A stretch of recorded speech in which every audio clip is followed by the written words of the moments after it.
គំនិតជាច្រើនដើម្បីពង្រឹងទម្លាប់អ្នកតើគំនិតទាំងនោះមានអ្វី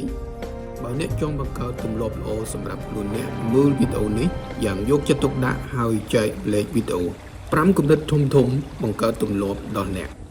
1មានទម្លាប់គិតវិជ្ជមានឲ្យបានច្រើនអាចជួយឲ្យខួរក្បាលរបស់អ្នកមិនសូវមានទម្ងន់និងស្រស់ស្រាយ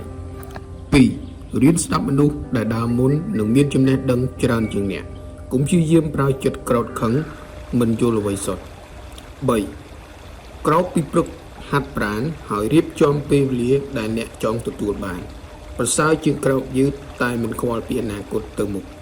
4និយាយឲ្យតិចស្ដាប់ឲ្យច្រើនកុំនិយាយនាំ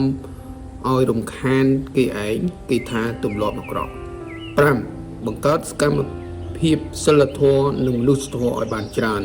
មានចិត្តមេត្តាសន្តោសអ្នកដទៃគឺទុរយុ